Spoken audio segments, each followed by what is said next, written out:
साहेब से यही प्रार्थना करती हूँ, साहेब आप जो कुछ भी देंगे अच्छा देंगे, आप जो कुछ भी करेंगे अच्छा करेंगे। मैं आपके मार्ग पर चल रही हूँ। मैं जब यहाँ आने वाली थी उस समय भी मैं सबसे ज्यादा आप बोल सकते हैं कनेक्टेड बोल सकते हैं, या फिर सबसे ज्यादा जुड़ाव मेरा पंच श्री हजूर ब्रह्म मुनि नाम साहेब से, क्योंकि बचपन से उनकी वानियां सुन के, उनके प्रवचन सुन के, उनकी लिखी हुई ग्रंथ पढ़कर मैं बड़ी हुई हूँ। और मेरे पिता गुरु गोस्वामी भानु प्रताप साहेब सबसे करीब ब्रह्म मुनि नाम साहेब से थे, तो उन्हें जो सिखाया गया ब्रह्म मुनि नाम साहेब के द्वारा, जो अच्छी सीख दी गई वही उन्होंने आगे मुझे दी। जब भी मुझसे कोई भूल चूक हो जाती है तो कभी भी मुझे डांटते नहीं, केवल उनकी बातें कहते हैं कि जब मैं ऐसा करता था तब मुझे मेरे पिता क्या कहते थे। तो मैंने कभी ब्रह्म मुनि नाम साहब को देखा नहीं है, लेकिन महसूस हर पल करते हैं। वो कहा करते थे अपने बच्चों से कि मैं हमेशा रहूंगा, तुम्हारे साथ हमेशा रहूंगा, तो कभी भी अकेला महसूस मत करना। तो जब मैं यह 11 घंटे का सफर दामाखेड़ा से परसा बाहर तक करने की सोची, तो कल भी मैंने बताया कि मुझे सबने मना किया पहले तो कि अकेले लड़की कैसे जाएंगे, जंगल का रास्ता है, इतना लंबा सफर है। लेकिन मेरे एक पंक्ति कहने से, एक लाइन कहने से सबका मन बदल गया। मैंने यह कहा कि हाँ, ब्रह्म मुनि नाम साहेब तो मेरे साथ हैं और इन सब का प्रेम मेरे साथ है, मुझे कुछ हानि नहीं है। तो आप सबको भी अपने पूर्वजों का, साहिब का विश्वास लेकर आगे चलना है। और मैं महिलाओं की यह सभा में यह इसलिए कह रही हूँ क्योंकि केवल प्रोत्साहन बढ़ाना, आप सबको झूठा दिलासा देना कि हाँ आप सब कर सकती हैं, ये तो वास्तविकता में झूठ होगा। क्योंकि आप किसी को भी यह नहीं कह सकते कि हाँ आप 60 बरस के हो, कोई बात नहीं, एक लंबी छलांग लगाओ, आप काम करना शुरू कर दो, ये तो बहुत मुश्किल है। तो क्यों ना पैसों से नहीं तो अपने मन को कठोर कर आत्मविश्वास बढ़ाएं अपना, साहेब की भक्ति में इतना विलीन हो जाए कि कोई हमें कुछ बोले भी, बुरा भला बोले भी, तो भी हमारा मन इधर का उधर ना हो, सहज भाव से रहे। क्योंकि वीरांगना नारी ऐसे ही नहीं बन जाती,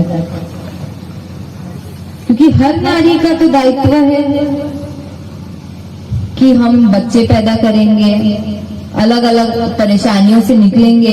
ये तो शुरू से ही हमें करना पड़ता है, प्रकृति का नियम है। ऐसा नहीं कि कोई और नारी को गर्भ धारण करना पड़ता है, किसी को नहीं करना पड़ता है, ऐसा तो प्रकृति ने नियम नहीं बनाया है। हमारे लिए ये है, ये मुश्किल है और हम इसे बलपूर्वक सहनशीलता से पार करते हैं, इसीलिए हम वीरांगना बनते हैं। वीर कौन होता है?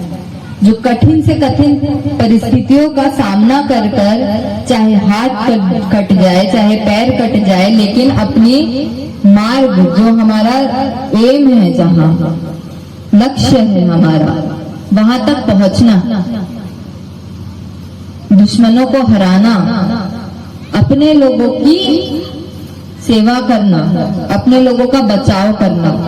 और वही तो एक नारी अपनी पूरी जिंदगी भर करती है। बचपन में अपने पिता की तरफ उसका प्रेम, उसका दायित्व रहता है। अब बताइए, जब पिता बाहर काम करने जाते हैं और जो समय उनका आने का, घर वापस लौटने का समय होता है, किसकी नजर घड़ी पर सबसे ज्यादा रहती है? एक बेटी की रहती है कि नहीं रहती? और अगर 1 मिनट भी घड़ी का कांटा आगे बढ़ जाए तो सबसे ज्यादा घबराहट बेटियों को होने लगता है कि कब मेरे पिता घर वापस आएंगे। और वही छोटी सी लड़की जब शादी कर कर अपने ससुराल जाती है तो वही चीज वो अपने पति के लिए सोचती है। सुबह उठ के खाना बनाती है, रात को खाना बनाती है, सेवा करती है। प्रेम भाव अपने पति के तरफ जो प्रेम भाव है उसके कारण अपने सास ससुर की सेवा करती है, वो दायित्व निभाती है। और जब पति घर टाइम से ना आए तब भी से घबराहट होती है। और जब वो एक माँ बन जाती है तो बच्चे की घबराहट तो सबको होती है, बच्चे की फिक्र सबको होती है कि बाहर खेलने जा रहा है, गाड़ी मोटर चल रहा है, कहीं रोड में कुछ दुर्घटना ना हो जाए। तो हम नारियों का तो यह व्यवहार, यह स्वभाव ही है दूसरों की रक्षा करना, दूसरों के लिए फिक्र करना, दूसरों की तरफ प्रेम दिखाना, अपना कर्तव्य करना। चाहे कितनी भी तबीयत माँ की खराब हो, लेकिन बच्चे को छोटी सी छोटी चोट भी लग जाए तो भी अपना सारा बोझ अपना छोड़कर उस बच्चे को दिलासा दिलाती है कि तेरी माँ तो तेरे पास है, तू किस दुनिया की ताकत से डर रहा है। और माँ जब प्रेम से अपना हाथ सर पर फेर देती है तो दुनिया की सारी ताकत आ जाती है। और जब प्रेम भरी मुस्कुरा देती है तो घर जीवन स्वर्ग हो जाता है।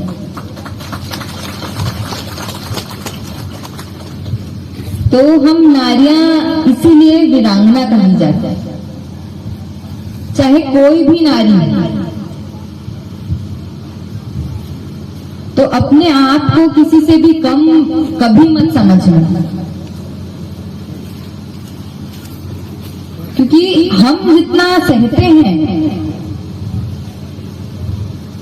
उतना शायद किसी पुरुषों के जीवन में उतनी तकलीफ होती होगी। मैं ये नहीं कह रही कि पुरुष कभी कोई परेशानी नहीं झेलते हैं। अगर वो ना हो तो हमारा कोई अस्तित्व नहीं है, ये भी कह सकते हैं हम, क्योंकि पिता से नाम होता है। तो हम तो अपने पिता का, अपने पति का मान सम्मान रखते हैं, बदले में सिर्फ मान सम्मान ही चाहते हैं। ठीक है, आज 2 रोटी नहीं खाई, लेकिन अगर प्रेम से सम्मान से हमें कोई बुला भी दे तो हमारा पेट भर जाता है।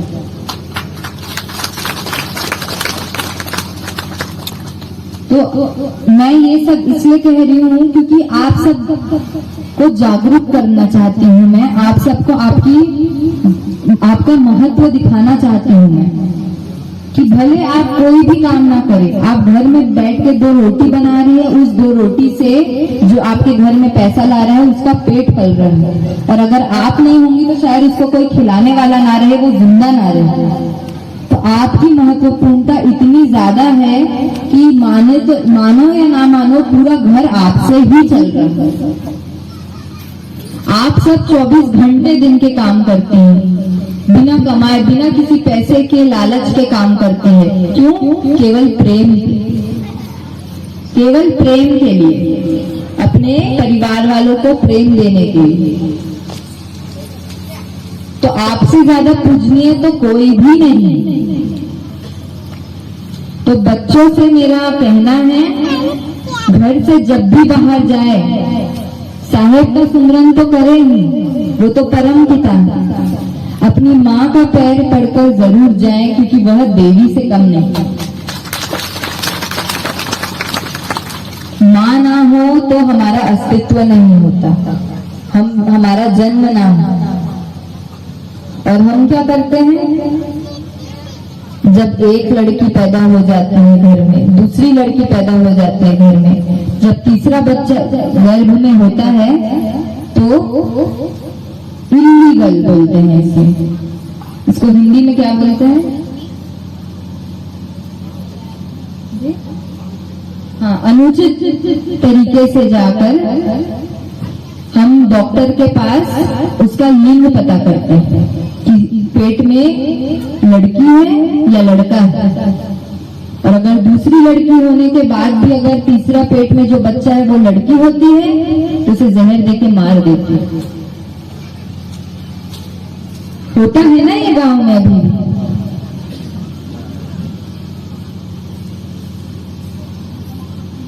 भले कितने भी पाबंदियां लगा दी जाए, हमारी सरकार ने तो बहुत अच्छी पाबंदियां लगा रखी हैं, लेकिन फिर भी कुछ डॉक्टर भी ऐसे होते हैं और कुछ मरीज भी ऐसे होते हैं जो यह पाप करते हैं, बच्चा गिरा देते हैं ताकि घर में एक बेटा आए, क्योंकि लड़की को तो पराया धन कहा जाता है ना, इसलिए पढ़ाते लिखाते नहीं है लड़कियों को, और पढ़ा लिखा भी लेते हैं तो ये कह दिया जाता है कि जाओ अब अपने ससुराल, उनका पेट भरना। पढ़ लिख तो ली तुम जिद करके, अब जाकर अपने ससुराल पक्ष का पेट भरना। अरे क्यों भाई, तुम मेरे माता पिता हो, तुमने मुझे जन्म दिया है, क्या मेरा दायित्व तुम्हारे तरफ नहीं बनता है? जो मैंने पढ़ाई लिखाई की, तुम मेरे माता पिता हो, तुम्हारे भले के लिए, ताकि तुम जब बूढ़े हो, वृद्ध अवस्था में आओ, तब मैं तुम्हारी सेवा कर सकूं और तुम्हें ऐसा महसूस ना हो कि हाँ तुम्हारे लड़के नहीं लड़कियां हैं। अगर किसी माता पिता की 2 बेटियां हों तो उन बेटियों का दायित्व बनता है कि शादी के बाद भी अपने वृद्ध माता पिता की वो सेवा करे, ना कि उन्हें वृद्धाश्रम भेजे, ताकि कभी उन्हें माता पिता को यह महसूस ना हो, मन में यह सोच ना आए कि काश मेरा बेटा होता।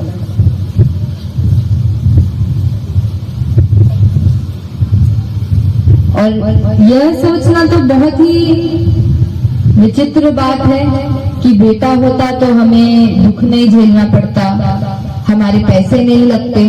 क्या पता बेटा जुआरी निकल जाए, शराबी निकल जाए, तुम्हारा सब पैसा खा ले, उसके बाद तुम्हें वृद्धाश्रम भेज दे, उसके भी पैसे ना हो तो तुम्हें सड़क पे छोड़ दे, घर गिरवी रख दे। ऐसा भी तो हो सकता है ना। तो क्यों ना हम अपने बच्चों को केवल बच्चों जैसा व्यवहार करें, लड़का है लड़की है यह अलग अलग व्यवहार ना करें, जो संस्कार दे एक समान दे। लड़कियों और लड़कियों से मेरी विनती है कि एक लड़की अगर कोई भी गलत काम करती है, गलत कार्य करती है, उस केवल एक लड़की का चरित्र खराब नहीं होता है, उसके साथ रहने वाली 10 लड़कियां का भी चरित्र खराब हो जाता है केवल एक उस लड़की की गलती से। अगर पड़ोस की लड़की शादी करके दूसरे भाग जाए तो उसके पड़ोस में जो रहते हैं माता पिता उस लड़की को बंद करके रख देते हैं कि कहीं तुम भी वैसी ना निकल जाओ। और इसमें कोई गलत बात नहीं है माता पिता की, क्यों ना डरे वो, अपने बच्चे से तो प्रेम करते हैं, कभी नहीं चाहेंगे उसका बुरा होगा। तो आप लड़कियों से मेरा निवेदन है कि आप हमारा भविष्य है, हमारे देश का भविष्य है, ऐसा कोई भी गलत काम ना करें जिससे बाकी लड़कियों को जो छूट मिली है अच्छे काम करने की वो उनसे छिन जाए, उनकी उड़ान छिन जाए। और लड़कों से मेरा जो नवयुवक है उनसे मेरा निवेदन है कि कभी किसी लड़की के चरित्र पर दाग न डालें, क्योंकि एक लड़की का, एक स्त्री का जो सबसे महत्वपूर्ण गहना होता है वो उसका चरित्र होता है। कहते हैं ना, शीलवंत सबसे बड़ा, सब रत्नों की खान, 3 लोगों की संपदा रहे शीलन में आन। हमारे चरित्र से बड़ा आभूषण कुछ नहीं है। बहुत पैसे कमा लेंगे, ये शरीर छूट जाएगा, ये जेवरात छूट जाएंगे, लेकिन हमें लोग याद क्यों रखेंगे? हमारे अच्छे चरित्र के कारण। और अगर हमें कोई गलत तरीके से गाली देकर भी याद रखेगा तो भी हमारे चरित्र के कारण ही रखेगा, क्योंकि हमारा चरित्र खराब होगा तो हम बहुत लोगों का दिल दुखा सकते हैं, और सबसे ज्यादा दिल हमारा खुद का दुखेगा, क्योंकि चरित्र हमारा है। एक स्त्री का जब अपहरण होता है, उसके साथ जब बुरा किया जाता है, तो उसके साथ जो बुरा हो रहा है वो इसलिए नहीं मरती, उसका जीवन इसलिए नहीं त्यागती है, उससे चरित्र छीना जाता है, उसके चरित्र पर दाग लगा दिए जाते हैं, इसलिए वो स्त्री अपना देह छोड़ देती, इस संसार से दूर चले जाना चाहती है। इसलिए आप देखते हैं ना, जब बलात्कार के केसेस होते हैं तो लड़कियां सुसाइड कर लेती हैं, आत्महत्या कर लेती हैं, क्योंकि उन्हें लगता है कि अब तो मेरा चरित्र गया, अब समाज में मेरा क्या मुंह दिखाने लायक है। और ये समाज की गलती, बेचारी पीड़ा भी उस लड़की को झेलनी पड़ रही है, ताने भी उस लड़की को झेलने पड़ रहे हैं, और जो व्यक्ति उसके साथ बलात्कार करके भाग गया उसके लिए तो रिश्ते आएंगे, क्योंकि किसी को मतलब नहीं कि किसने यह गुनाह किया है, किसके साथ हुआ है, लोगों को इस बात से मतलब। खून खोलता है जब आए दिन लाखों केसेस सुनते हैं। 1 साल की बच्ची का बलात्कार हो रहा है, 2 साल की बच्ची का बलात्कार, अरे मुर्दों का बलात्कार हो रहा है।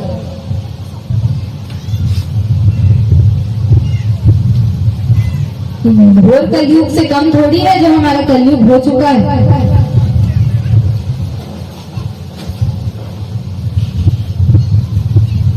बताइए, बाकी सब युगों में अगर एक महिला के साथ कुछ गलत भी हुआ है तो पूरी की पूरी जंग छिड़ गई। जब द्रौपदी के साथ हुआ तो पूरी की पूरी महाभारत छिड़ गई। माता सीता का अपहरण हुआ तो रामायण में इतना बड़ा युद्ध हुआ। और आज आए दिन कितनी सारी महिलाओं का बलात्कार होता है, उनकी निंदा होती है, उनके साथ दुर्व्यवहार होता है, और लोग कुछ नहीं करते। अरे उसके खुद के माँ बाप ही डर जाते हैं पुलिस में एक कंप्लेन लिखवाने के लिए कि समाज में क्या मुंह दिखाएंगे। अरे समाज तुम्हारी बेटी से ज्यादा बढ़कर हो गया तुम्हारे लिए। जिस बेटी को 9 महीने कोख में एक माँ रखी है, वो माँ उसका मुंह देखने के लिए तैयार नहीं होती कि इसके साथ बुरा हो गया, इसी की गलती होगी। यही माया है जो एक माँ को, एक पिता को अपने खुद की संतान से दूर कर दे। यही माया है, यही काल है जो आपके सर पर मंडरा रहा है। जो आप कितने भी ग्रंथ पढ़ ले, सत्संग में चले जाए, अगर आप वही कर रहे हैं जो माया आपसे करवा रही है, फिर तो आपके कबीरपंथी होने पर भी नाना।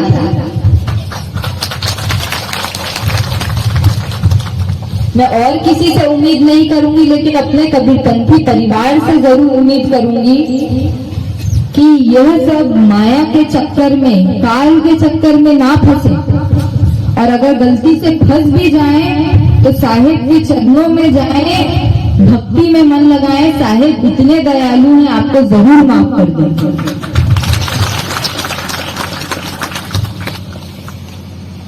ना कोई तीर्थ धाम जरूरी, केवल साहिब के चरण जरूरी। साहिब के चरण में अपना मन लगाए, सारे तीर्थ धाम साहिब के चरण में। केवल साहिब को 1 सेकंड याद कर लीजिए, हे साहिब, हे परमात्मा। आपको बोलने की भी जरूरत नहीं पड़ेगी आपके मन में जो चीज चल रही है। जो रचयिता है इस दुनिया का, उसको क्या आपको समझाना पड़ेगा कि मेरे मन में यह ख्याल चल रहा है, मुझे माफ कर दीजिए, मुझसे ये गलती हो गई, मुझे माफ कर दीजिए। वो खुद समझ जाता है किसको अपनी गलती का एहसास हो रहा है और किसको नहीं हो रहा है। और आप सब स्त्रियों से मेरा निवेदन है कि आप सब आत्मविश्वास को जगाइए। अगर वो साहिब देख रहे हैं आपको, तो अगर आपके अंदर छोटी सी चिंगारी भी जल रही होगी ना आत्मविश्वास की, तो आग लगाने में वो देरी नहीं करेंगे। वो आपको ऐसी ऊंचाइयों तक लेकर जाएंगे जिसकी आप हकदार हैं। आप सब से यही निवेदन है मेरा कि भले पैसा ना कमाए, हर किसी के बस में भी नहीं होता है, हर किसी को इतने मौके भी नहीं मिलते हैं कि वह कमाई कर सके। केवल भोजन गृह तक ही, भंडार तक ही सीमित रहते हैं, केवल खाना बना सकते हैं, घर का काम कर सकते हैं। करिए, घर आप ही का तो है। और जब आपको सहायता की जरूरत पड़े, अपने साथी से कहिए, अपने हस्बैंड से कहिए, अपने पिता से कहिए, अपने भाई से कहिए कि आज मेरी तबीयत, आज मेरा स्वास्थ्य कुछ ठीक नहीं है, आपकी सहायता चाहिए मुझे। और ये आप लोगों का कर्तव्य है कि आप लोग की जो पूरी जीवन भर अर्धांगिनी बनकर, बेटी बनकर जो सेवा कर रही है, जिस दिन उसे थोड़ी सी सहायता की जरूरत हो, उस दिन उसकी सहायता करें। ये भी कोई पुण्य से कम नहीं है। देवी की सेवा करेंगे तो देवी आपको पुण्य जरूर, आप पर अपना आशीर्वाद जरूर देंगे, साहेब आपको आशीर्वाद जरूर देंगे। तो ये मैं आज कहना चाहती थी आप सबसे कि आत्मविश्वास की चिंगारी को भड़काइए अपने सीने में। आज तक बहुत लोगों की बातें सुन ली, आज से अपने मन की बात सुनिए। और वो माया का मन नहीं, जो मन साहेब की भक्ति में है, उस मन की बात सुनिए। क्योंकि मन ही एक चीज ऐसा होता है जो आपको भटका भी सकता है और आपको सहज भी बना सकता है। मन ही है जिस पर आप अगर अपना कंट्रोल कर ले, तो आपको दुनिया का कोई भी इंसान हो आपके रास्ते से नहीं भटका सकता। और मन ही ऐसा है कि अगर वो आप पर अपना कंट्रोल कर ले, तो आप लाख प्रयास कर ले, उसके चंगुल से छूटना बहुत मुश्किल। और केवल भक्ति ही ऐसा मार्ग है जो आपको इस परेशानी से, इस मन के पकड़ से छुड़ा सकता है। तो गलती से अगर आप मन की माया में फंस भी गए हैं, तो भक्ति में मन लगाइए, अपने आप को सहनशीलता का वो पाठ पढ़ाइए, आत्मविश्वास की चिंगारी जलाइए। और आप महिलाओं के साथ मैं खड़ी हूं मरते दम तक, और आपका साथ मैं कभी नहीं छोड़ूंगी। अगर आप मुझे अगले साल आमंत्रित करेंगे, मैं जरूर आऊंगी।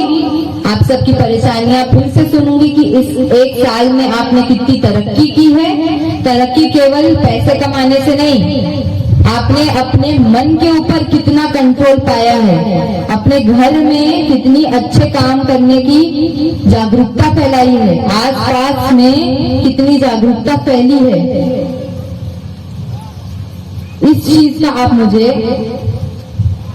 इस चीज की मुझे आगे व्याख्या करेंगे जब मैं अगले साल आऊंगी।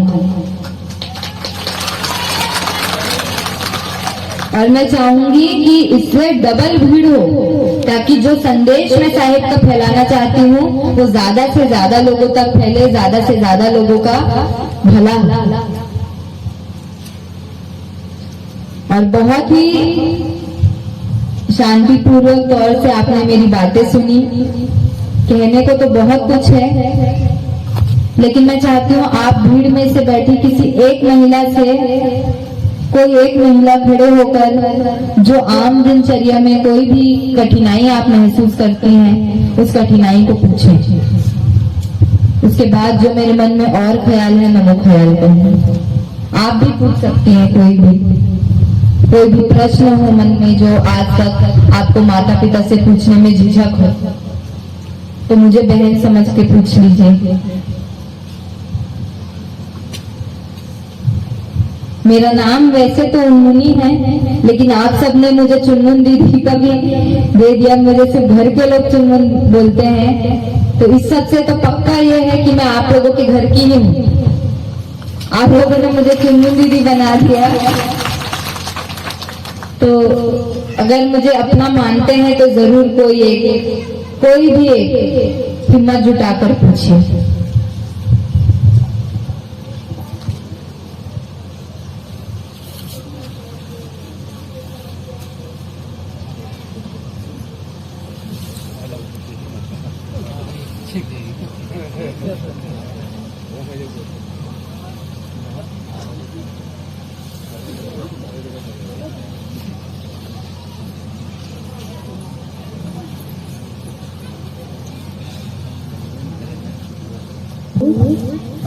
उन्मुनी दीदी के पावन चरण कमल में कोटि कोटि सप्रेम साहेब बंदगी साहेब।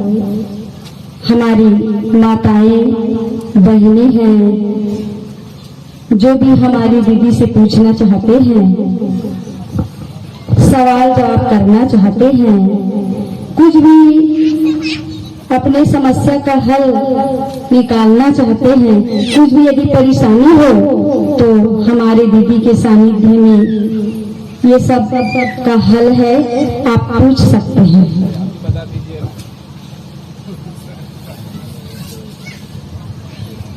संकोच करने की जरूरत नहीं है। कहते हैं ना, तू ही है माता, तू ही पिता है, तू ही बंधु सखा, तू ही है। तो ये हमारे सब कुछ है, हमारे कबीर के स्वरूप है। इस संसार में जब सदगुरु कबीर साहब आए ना, तो माताओं को पहले ही बोध किए थे। हर युग में तो संकोच ना करें, कुछ भी पूछ सकते हैं।